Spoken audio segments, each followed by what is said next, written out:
नमस्कार।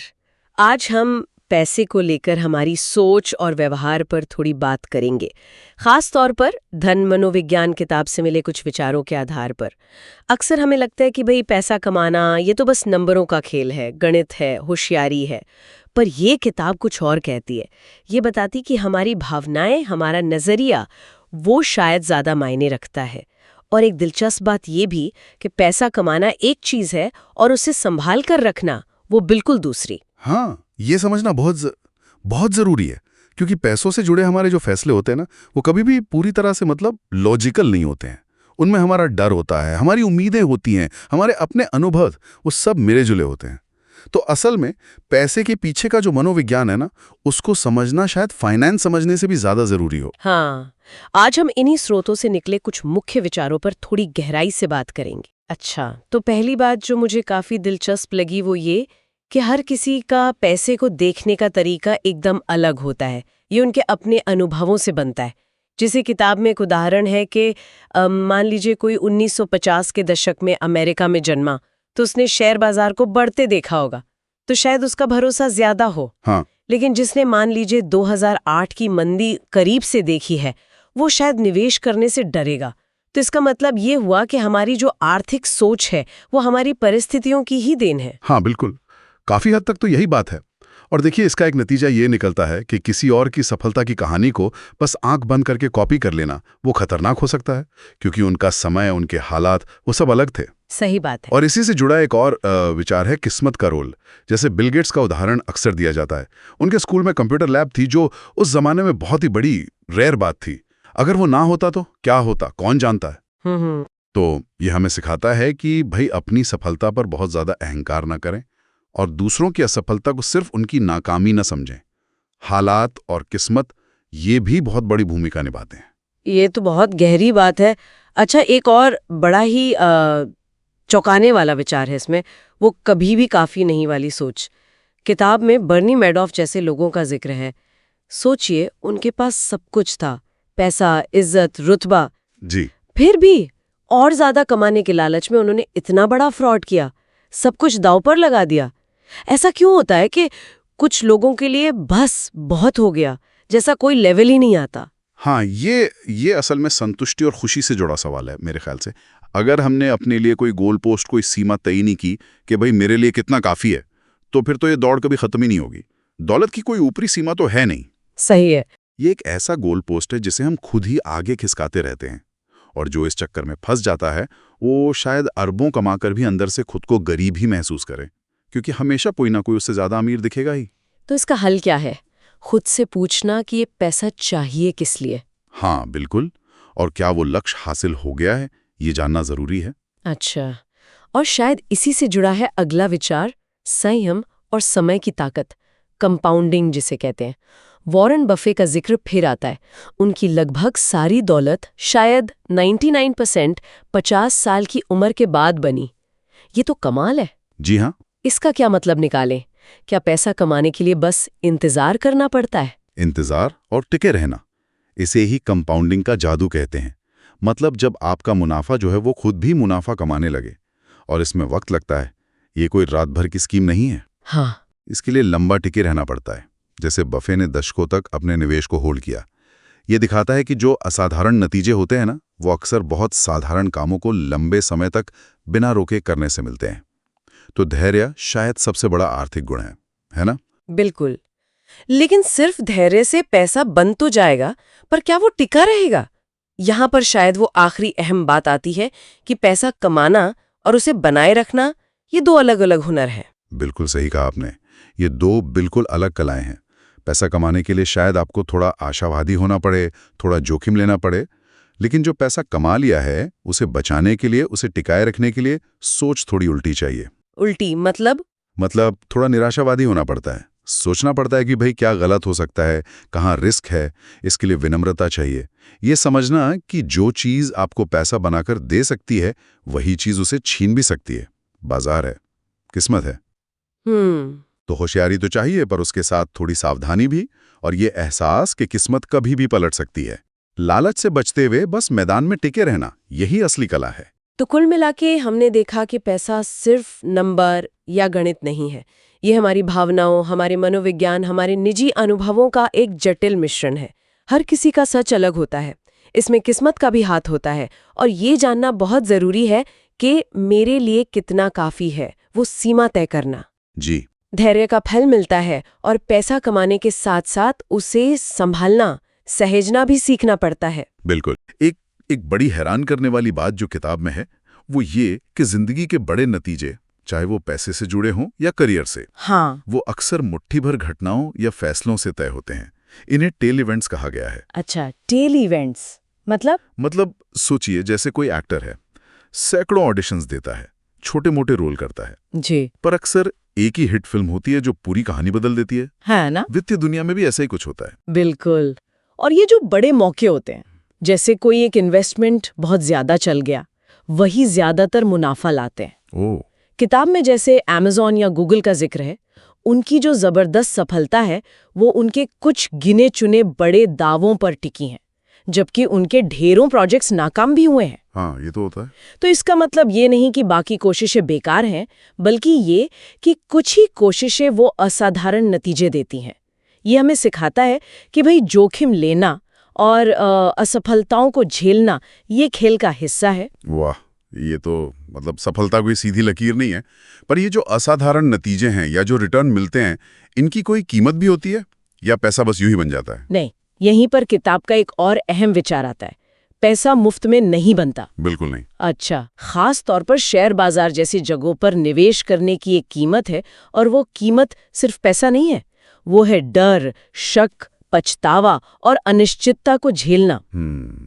मतलब मानसिक कीमत। हाँ, बाजार का जो उतार चढ़ाव है ना, वो कोई जुर्माना नहीं है, वो एक तरह की फीस है जो लंबे समय में अच्छे रिटर्न कमाने के लिए चुकानी ही पड़ती है। फीस? दिलचस्प नजरिया है। जी, बिना इस कीमत को चुकाए उन बड़े फायदों की उम्मीद करना वो बेमानी है। यहाँ पर धैर्य और संयम वही असली खेल है। तो ठीक है, सफलता और रिटर्न के लिए कीमत चुकानी पड़ती है, ये बात समझ आई। लेकिन ये सफलता और पैसा, इसका असली मतलब क्या है? किताब दौलत को एक अलग नजरिए से देखने को कहती है ना, खासकर स्वतंत्रता के लिहाज से। सही कहा आपने। किताब का एक बहुत शक्तिशाली तर्क है कि असली दौलत आपके बैंक खाते में पड़े नोट नहीं है। ओह, तो फिर क्या है? असली दौलत है अपने समय पर आपका नियंत्रण, आपकी आजादी। दौलत वो क्षमता है कि आप सुबह उठकर कह सकें, आज मैं वो कर सकता हूं जो मैं चाहता हूं। वाह। अगर कोई, मान लीजिए, बिना नौकरी खोने के डर के बीमार होने पर छुट्टी ले सकता है या अपनी पसंद का काम चुन सकता है, भले ही उसमें पैसे थोड़े कम हो, हाँ, तो वो असल में अमीर है। पैसा तो बस इस स्वतंत्रता को खरीदने का एक जरिया है।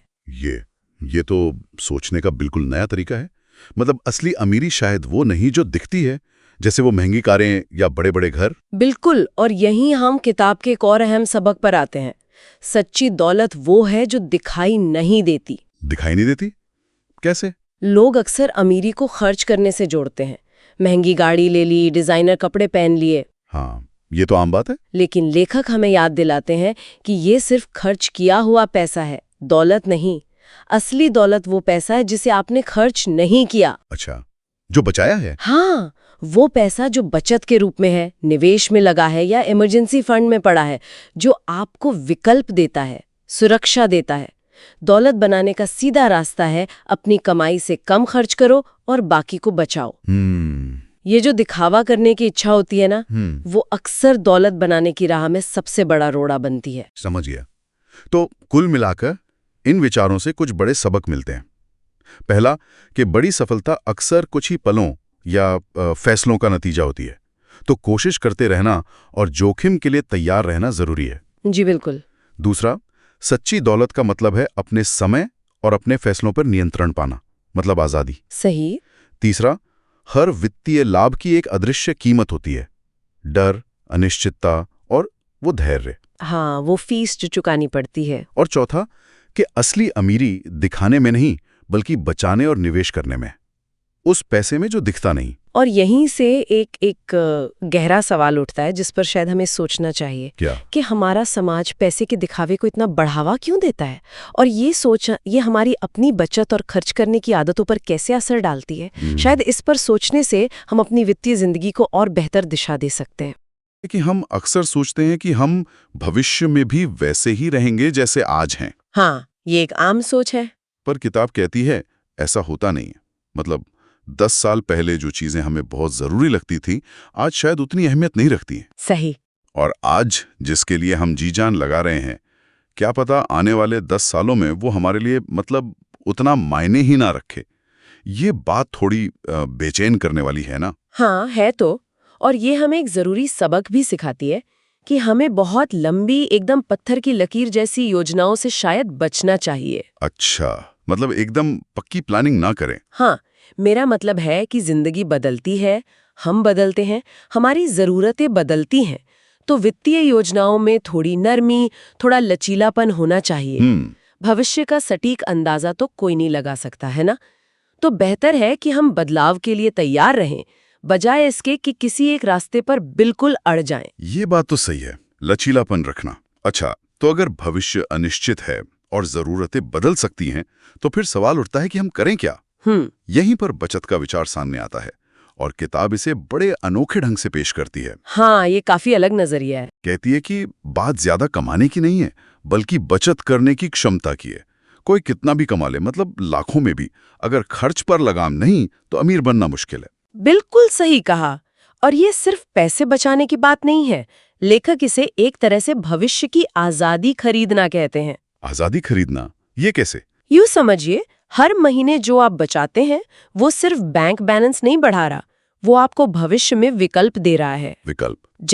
जैसे नौकरी छोड़ने का विकल्प, या कुछ नया आजमाने का विकल्प, या फिर किसी मुश्किल वक्त में बिना घबराए खड़े रहने का विकल्प। तो ये बचत दर आपकी कमाई से ज्यादा आपकी आर्थिक स्वतंत्रता तय करती है। ये एक तरह का नियंत्रण है जो आप अपने भविष्य पर हासिल करते हैं। वाह, ये तो सोचने वाली बात है। बचत मतलब भविष्य के लिए ताकत जमा करना, सिर्फ कंजूसी नहीं। अच्छा, अब अगले विचार पर आते हैं जो मुझे काफी दिलचस्प लगा। जी, अक्सर हमें लगता है कि पैसों के मामले में एकदम तर्कसंगत, मतलब बिल्कुल लॉजिकल होना चाहिए, जैसे कोई गणित का सवाल हल कर रहे हो। पर किताब कहती है कि तर्कसंगत से ज्यादा जरूरी है व्यावहारिक होना, या कहें स्थिर होना। हाँ, ये बहुत महत्वपूर्ण बिंदु है। हर फैसला सिर्फ आंकड़ों और एक्सेल शीट के आधार पर लेना, वो शायद थकाऊ हो सकता है और टिकाऊ भी ना हो। हाँ, बिल्कुल, क्योंकि हम इंसान हैं, मशीन नहीं। जरूरी नहीं कि जो फैसला कागज पर सबसे ज्यादा रिटर्न देता दिखे, वो हमें रात को चैन की नींद भी दे पाए। सही बात है। कभी कभी थोड़ा कम रिटर्न वाला लेकिन ज्यादा सुरक्षित, या जिसे आप आसानी से समझ सकें, वैसा निवेश ज्यादा सुकून दे सकता है। तो इसका मतलब है कि अपनी निवेश रणनीति ऐसी चुनें जिसके साथ आप लंबे समय तक टिक सकें, खासकर जब बाजार में उतार चढ़ाव हो। बिल्कुल, मानसिक शांति की कीमत अक्सर अनदेखी कर दी जाती है, पर ये बहुत अहम है। जो टिकाऊ है वो अक्सर सिर्फ तर्कसंगत से बेहतर साबित होता है। टिकाऊ होना तर्कसंगत होने से बेहतर। अच्छा। और इसी से जुड़ा है आखिरी मुद्दा जिस पर हम बात करना चाहते थे। हाँ। आजकल सोशल मीडिया पर या दोस्तों के बीच भी दूसरों की शानदार निवेश कामयाबियों की कहानियां सुनना बहुत आम है। हाँ, ये तो है, हर तरफ दिखता है। कोई बताता है उसने फला स्टॉक से कितना कमाया, कोई किसी नई स्कीम की तारीफ करता है, तो ऐसे में लगता है कि शायद हमें भी वही करना चाहिए। यहीं पर सावधानी बरतने की जरूरत है। किताब हमें याद दिलाती है कि ऐसा करके हम असल में दूसरों का खेल खेल रहे होते हैं, उनके नियमों और उनके लक्ष्यों के साथ। दूसरों का खेल? हाँ, देखिए, हर किसी की वित्तीय स्थिति अलग होती है, जोखिम लेने की क्षमता अलग होती है, जरूरतें अलग होती हैं, समय सीमा अलग होती है। तो जो रणनीति किसी और के लिए काम कर गई, जरूरी नहीं कि वो हमारे लिए भी बिल्कुल सही हो।